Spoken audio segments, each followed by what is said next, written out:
Hello there and welcome to another Eurogamer Newscast, and we're back this week discussing the latest developments in the ongoing saga that is Microsoft's attempts to buy Activision Blizzard for $68.7 billion.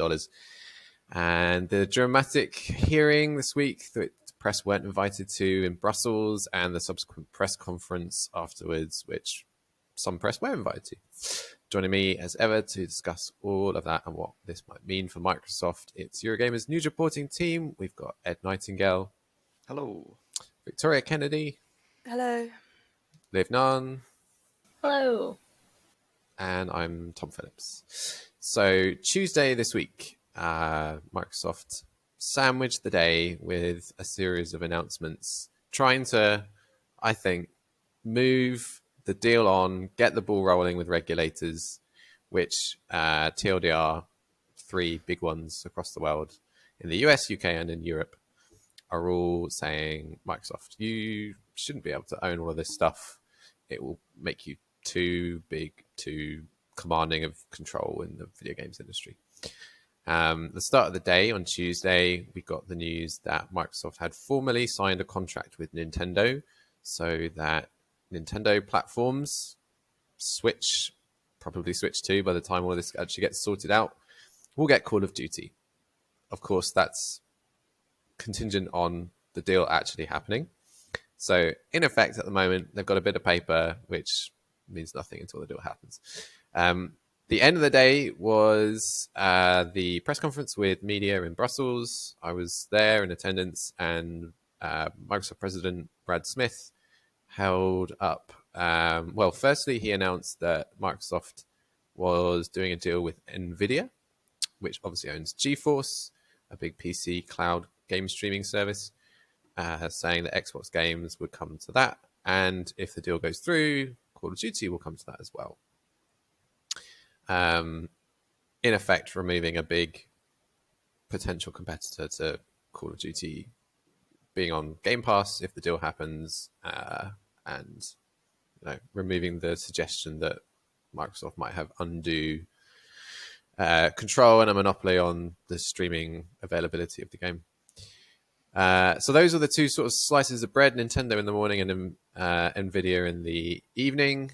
But Microsoft was busy in Brussels in the middle of all that, trying to hammer out what it wanted to get Sony to agree to, which was, the gist of this deal, that Activision Blizzard would be owned by Microsoft. Microsoft has in the past tried to get Sony to sign a 10-year contract to keep things at the status quo as they are now, Call of Duty on PlayStation. But Sony has refused because it's quite happy with the status quo, which is that Microsoft doesn't own Call of Duty. It was a funny old day. At the press conference in the evening, we weren't quite sure what was going to be announced, whether there had been some kind of breakthrough with PlayStation in the middle of all this, but that was not to be the case. Which left the day feeling, to me at least, on the ground, like an odd sort of sandwich where, Microsoft had come along with these pre-prepared announcements to talk about, kind of in case there wasn't really a filling to the day. And that was what we got. We got the two slices of bread. We could say, was Sony ever going to, suddenly decide to turn around on Tuesday and play ball? I think they would, though. Do you think that they thought it might happen? I think so, yeah. I think they definitely had... in my mind, I think they had the Nvidia and the Nintendo stuff. But I think they were hoping that there would be more definitely on Tuesday. I think having everyone out there showed that they were optimistic that something was about to happen. That was not that the stuff with Nintendo is not, nice, but, it's not the big news that I think they would have arranged that sort of thing for. It would certainly have helped Microsoft if PlayStation had decided to play ball, because obviously they can convince PlayStation, and PlayStation can be like, it's fine, and the regulators can still say, we're not happy with this, and you still own too much stuff. But having PlayStation on board would certainly help. PlayStation is the loudest kind of voice against this deal happening. They have a lot of concerns. Obviously, they don't want to give up market share and things like that. Yeah, so I guess my question is, do you think, in the eyes of the regulators, those two bits of bread were enough to move the needle into a place where potentially Microsoft, never mind what PlayStation wants or thinks, will get the deal through? Or does it need to do more? Ed, what do you think? I think it probably needs to do a bit more. I mean, I have to say, I do really enjoy your sandwich analogy, not just because I'm hungry, but because I think that does really make sense, in that the real meat of this whole thing is very much Microsoft versus Sony. And that's what we're all waiting for. We're waiting for this big battle, this, clash in the courtroom, which we, as you said, even from the press conference, didn't really get to find out very much about that. So it's nice that we've got Nintendo on side, or Microsoft have got Nintendo on side. It's nice that they've got Nvidia on side, but that's not, I don't think, enough of a clincher to get the deal through. I think it has to be Sony. And I think Microsoft knows that. The way that they are, this whole thing is pitched as these two companies against each other. The way even Microsoft in that press conference, when they held up that pie chart, which I just find really amusing, when they're talking about console share in Europe, and it's 80% Sony and 20% Microsoft, which A, is putting them against each other very explicitly, and B, is completely ignoring Nintendo, who they've just done a deal with to prove a point. And I'm like, what happened to Nintendo in the pie chart? So I still feel like a lot of this really hinges on Sony, and maybe they were optimistic that Sony would sign this week, but even if as happened, Sony didn't, they've still got the theatrics of, we're bringing the press along, we've got all these announcements to make, look what an effort we're making. Sony, why aren't you doing anything? Why are you silent? And it's the louder that Microsoft are and the more theatrical they can be about it with holding up a contract and all of that stuff, it just makes Sony look a bit miserable by comparison, like they're not trying to play ball. So it might go in Microsoft's favor now, having put on these theatrics, but ultimately there's not a lot to it until Sony actually sign. I like that you mentioned the contract. That was the image that stuck in my head, was we have the contract right here. That was wild. Yeah. It was a bizarre moment to see the president of Microsoft hold up these, this sort of paper-clipped sheaf of A4 pages, which he says, carries around with him, on the off chance that Jim Ryan just pops up from behind a bush with a biro saying, "Oh, I'm ready to sign it now." It was all theatrics, and how it actually does happen. I'm going to be this big monumental moment in history, of gaming history. Yeah, honestly, all it is a signature on a piece of paper at the end of the day. Like, it kind of makes it real. It's it was just a weird moment, and it made me think about something that a journalist that I spoke to just before the press conference began, whose entire job was these European Commission antitrust mergers and acquisitions issues. That's their beat, and they work in Brussels entirely on that. And I said to him, he said to me, "I don't really know much about video games." I was like, "That's fine. I don't really know much about mergers and acquisitions." And I said, from your perspective, who sees these things literally every day of the year, what is there anything different about this one? Is it bigger than most? And he was like, "Yeah, sometimes, but like, it's all theatrics. It's all theatrics because the European Commission and the other regulators need to be seen to be doing something. And then in response, the companies involved need to be seen to be doing something to, we'll dial back on that. We'll offer a concession on that thing." Or they'll come up with deals with, in my view, two companies that, well, I think in everyone's view, they weren't the main antagonist from Microsoft's point of view in this. They're not PlayStation.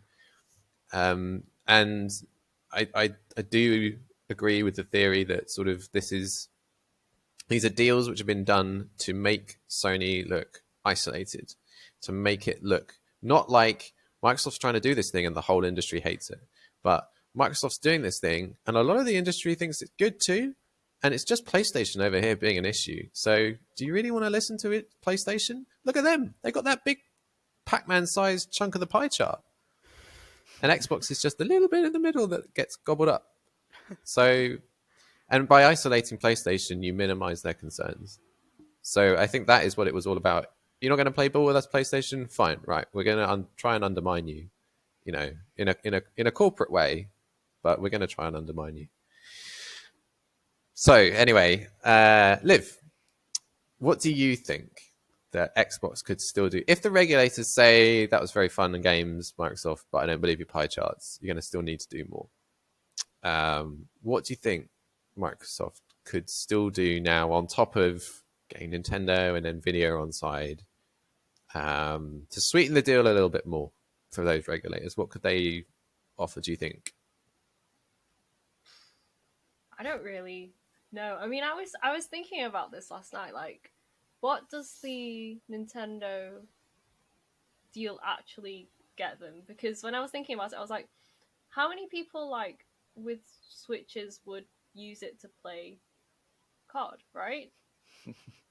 I feel like if you want to play COD, you've probably already got a way to play it, and it being on Switch, you're not just gonna all of a sudden go, oh, you know what? Actually, I'll just switch to my Switch instead to play it, because it just seems like not a great way to play COD.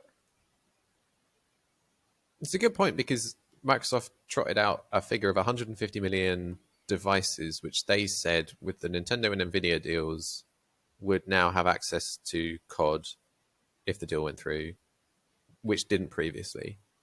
And I'm interested to know how they got that 150 million figure. You know, have they just totaled up the number of Switches that are out there and the number of people that are subscribed to Nvidia GeForce Now?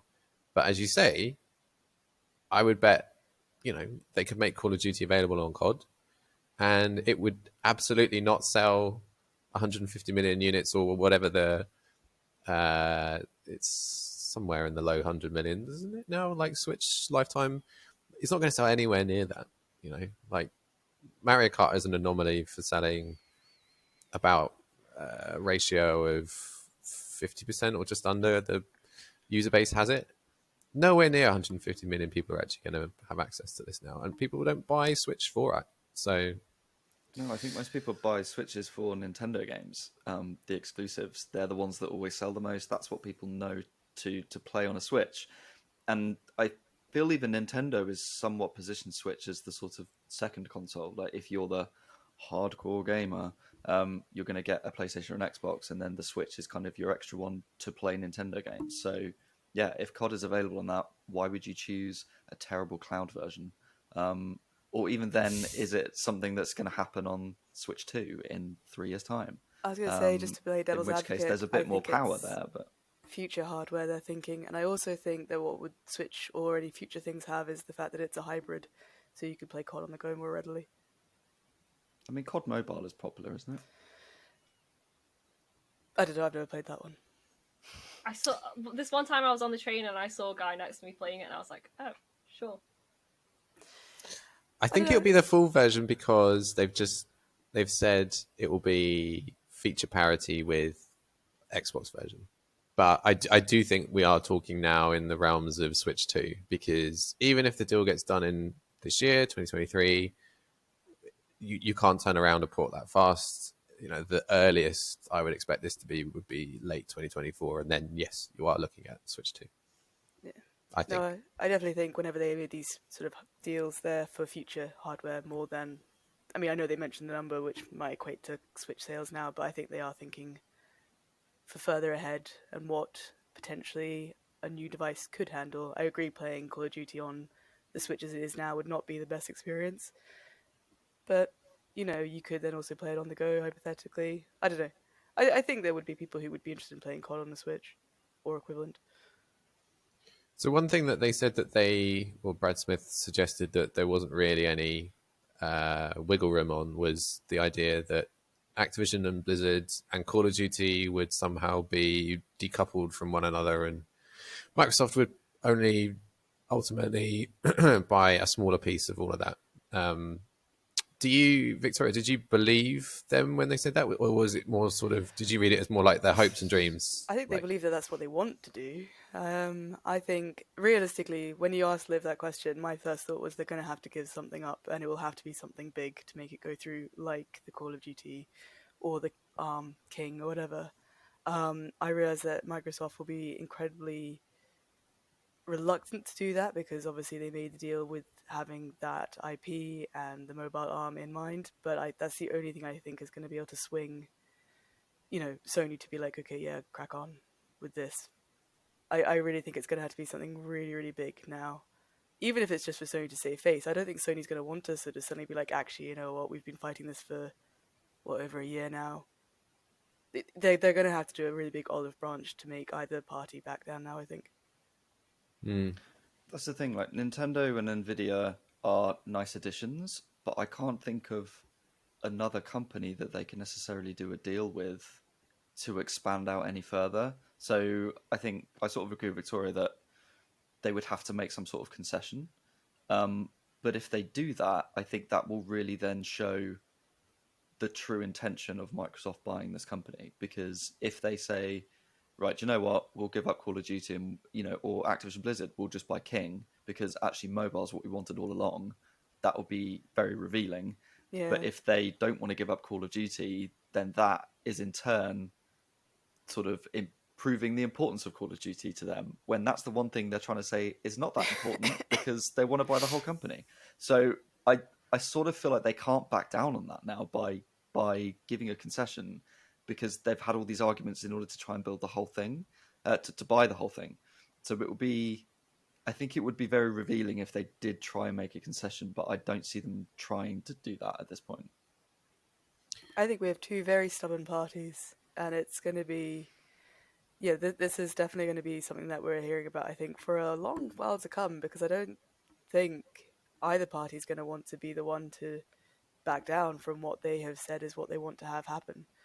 So it's like two bulls in a ring, just constantly. Head to head.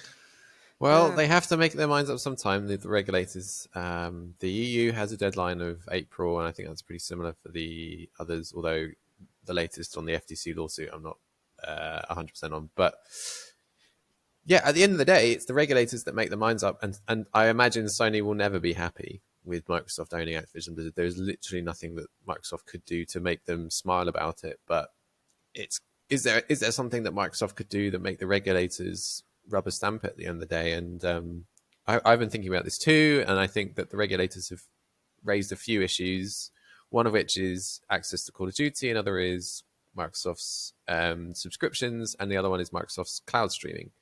Nvidia does, I think, go some way to addressing the cloud streaming, and clearly the Nintendo deal is meant to sort of go some way to calming the regulators down over access to Call of Duty. And Microsoft's previously been very vocal about this contract that Brad Smith waved in the air that he wants to offer to PlayStation as well for 10 years. But the subscriptions thing is something that they haven't addressed. And it was interesting what you were saying about we might, as the time goes on, see exactly what Microsoft cares about in terms of what they're willing or not willing to budge on.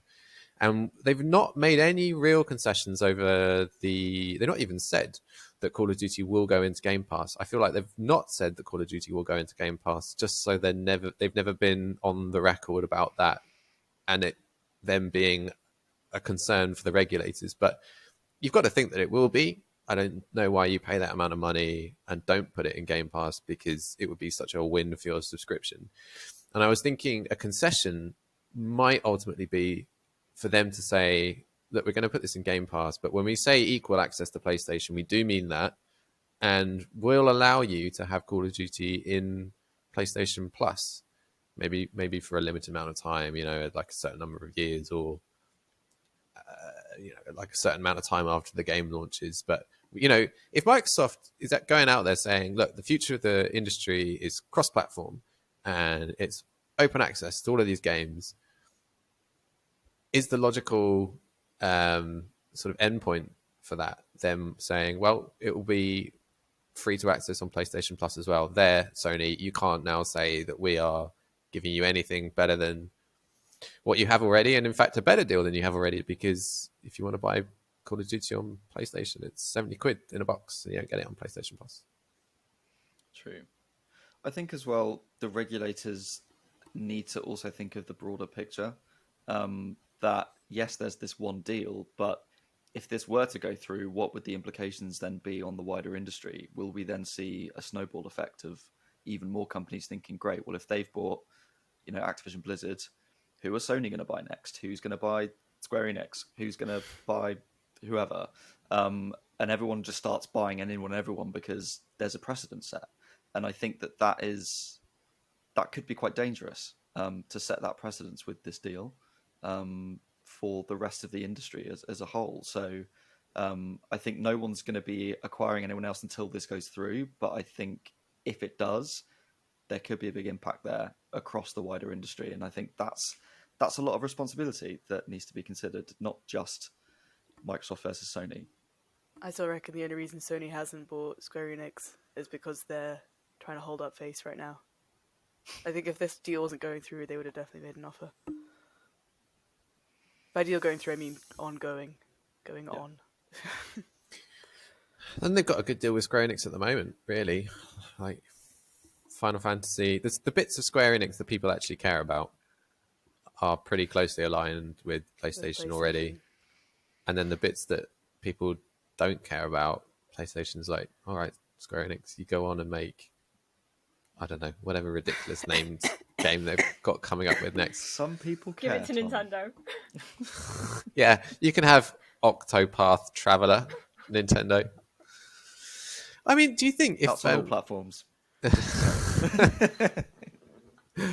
Square Enix is an interesting one. Do you think that Square Enix would go for the deal, because they do stuff on all platforms, and a lot of stuff they do for Nintendo, and it does quite well. Maybe if it's not Square games Enix that we write about it that much, but I reckon they'd go for it. They're streamlining. I think they would go for it. I mean, They've definitely. Maybe they're showing they're in a bit of trouble. They're trying to get into crypto, so who knows what will happen with that. I guess, being bought by Sony would be security, but would Sony then be forced to say, no, we'll agree to put Final Fantasy on other consoles in the same way that Microsoft are doing with Call of Duty? There's already a precedence for that. Can they suddenly make Final Fantasy exclusive?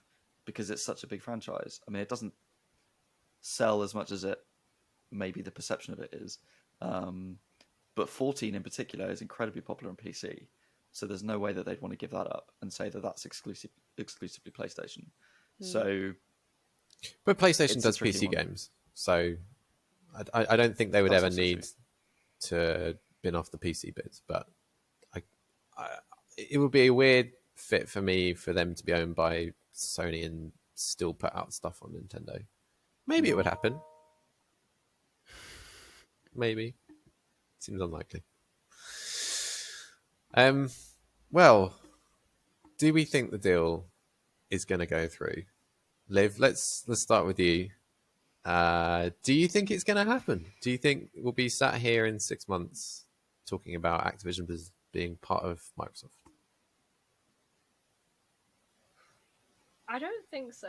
In my opinion, I don't think that they've, even with this, with Nvidia and Nintendo, I don't think that they've proved enough to the courts basically that it won't be a massive kind of monopoly on COD.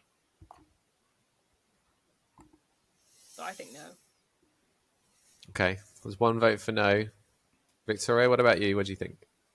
I still think it will go through eventually. I think we will still be here talking about it in 6 months. Not necessarily because the deal's been done, but we'll still be talking about it, I'm sure. Agreed. Okay, Ed, what about you? I'll say that I don't think I'd want it to go through, because I think that it does set a slightly worrying precedent, and I think it's going to cause some really radical shifts if it does. But I think it probably will, and I think that is because I think the video game industry is still young in the eyes of these regulators, and I think that they probably don't even know what Call of Duty is until now. and they, I think, will probably be sweet talked by Microsoft being this big company and playing the business game to get it through without thinking of the implications for the industry and for gamers. So I think it will go through through some business sweet talk, but I would prefer it if it didn't.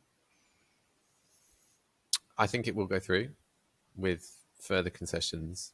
It's interesting. It was interesting to hear Brad Smith speak and reference previous Microsoft cases which have gone through antitrust and say, look, regulators, you can trust us. This is another deal in a long line of deals that we've done, and none of them have ultimately turned out to be that problematic. Microsoft owning Skype didn't suddenly kill like the industry for like instant messaging, and Microsoft is a well-known company. I think there's a lot of hesitancy among regulators over what they've seen as a natural monopoly with Facebook or Meta, which gobbled up WhatsApp and Instagram and now owns a huge chunk of that market and is seemingly, unless Meta continues to screw itself, it's very dominant in that area. But that is an interesting question you raise, Ed. Like, do we want it to go through? I think the majority of us, sorry, Liv, have said that we think it will. But maybe back to you, Liv. Do you think that it should? No, that's why I said no. I'm sticking to my You don't want it and dreams. I don't want it to go through. I just don't like.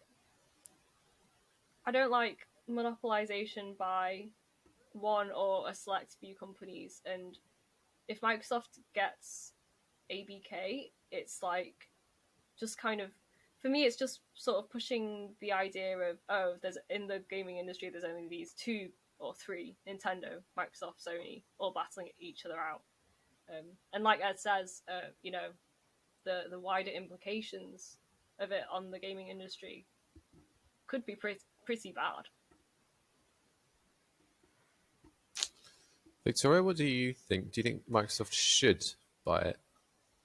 See, we've asked me this before, and last time I said I didn't really care, and I still don't really care, which is maybe bad. Maybe I don't understand enough of what these wider implications are. I'm not a business person. It has no bearing on me personally, and maybe I should be more invested in it. I'm not. I don't really. If it goes through, good for Sony. No, if it goes through, good for Microsoft. If it doesn't go through, good for Sony. I don't really have a strong opinion either way of which way it should or shouldn't go. I think it's a very healthy way to be, unlike some people on Twitter this week who clearly care too much about it. Ed, you sort of answered this already. You said that you hope it doesn't happen, even though you think it will. I don't want it to go through. I think, as I said, it sets a dangerous precedent, and I'm sort of with Liv that I don't think that big companies should be allowed to just gobble up smaller ones. I'm kind of on the side of the underdogs generally. That's capitalism, baby. Exactly. Screw that. So I understand, there are always, every big company is owned by another big company somewhere, and there's some rich person at the top of it. I don't particularly think that they should be allowed to just keep buying and buying and buying, and everything just escalates and snowballs, and ultimately we get to a point where it's not even Microsoft versus Sony, it's two other big people who own those companies somewhere at the top or whatever, and I don't like the idea of that. So I would rather it didn't go through. I want it to go through. Just to offer a different opinion, I think that there are definitely reasons why it would be good for Activision Blizzard. I think that the deal going through will probably see Bobby Kotick leave, probably with a pile of money, but he will be gone at that point. And I don't think that he is a Very good nice person to be at the top of that company. And That's a fair point. That's what I should say about that. And I also think that, Microsoft has, and I think, a lot of this you could just chalk up to theatrics, but it has made good moves with the current ongoing wave of unionization for employees within the Bethesda arm of the company, obviously, which it owns. And Activision Blizzard has obviously had a lot of issues trying to get unionized recently. And also, I just think that it will be, massive drama. And it throws up so many questions. And I, selfishly, personally, I'm really interested in seeing what happens. So, yeah. It's picturing you there in Brussels with your popcorn, watching it all. God, that press conference was so weird. So weird. It was such a weird day. It was a very long day because it was there and back in a day. And there weren't very many people from the UK going out. There weren't that many people there. And I remember I got there like super early and I just sort of sat around on my laptop waiting for it to start. And Phil Spencer sort of walked past in the background. And he was too busy thinking of Hi-Fi Rush. So he was playing Yeah, Hi-Fi he was Rush. yeah, this is it. Because I think when it What did I do originally... on the move? When we'd originally been sort of told about this thing that was going to happen,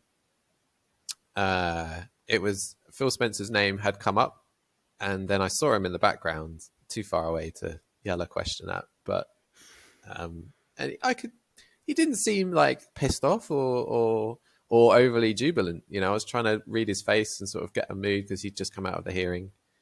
And it was also weird to know that in like a room about 100 meters away, people that we write about in the industry, people who, are actually names that people who read Eurogamer and watch the newscast will know. Bobby Kotick, Jim Ryan from Sony, Phil Spencer from Xbox. They were all in a room together, like a UN of bigwigs, trying to be friendly to each other, I suppose.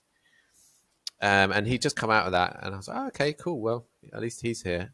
And then, I saw that tweet from him saying, I really like to play Hi-Fi Rush to chill out in the evenings. And he's just back in his hotel room. He's left Brad Smith to do the press briefing instead.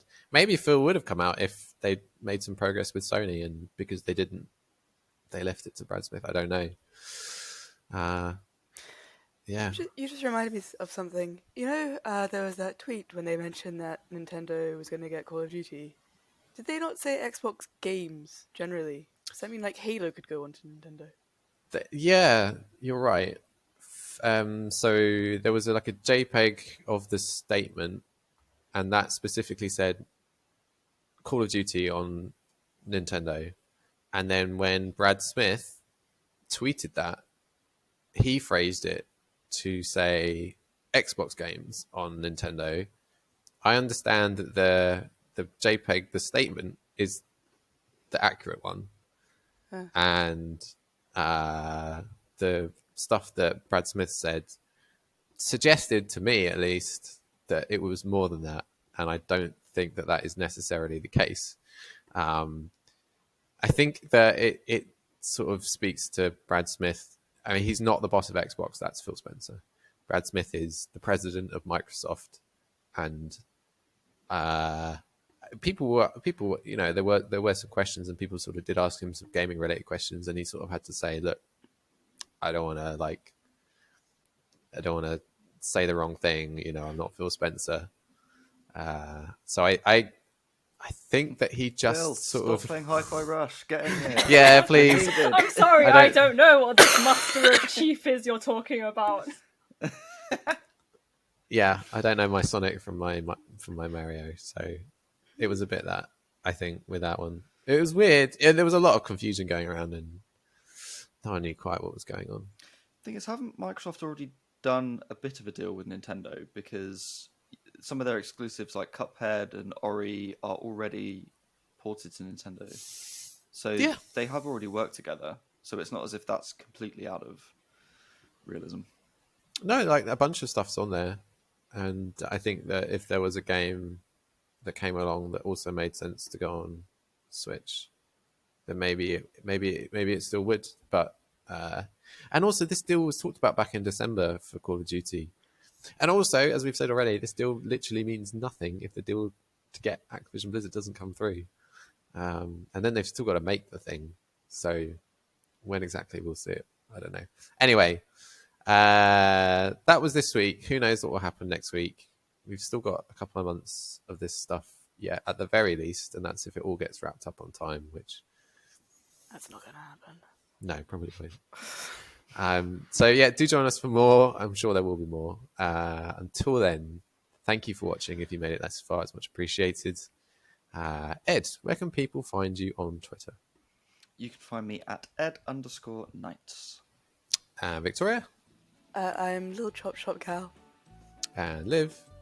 I am at Just Cast Holy. And I'm at Tom Phillips. Thank you for watching again. We'll see you next time. Tom Bye-bye. Phillips EG. Bye-bye. That's true. Bye.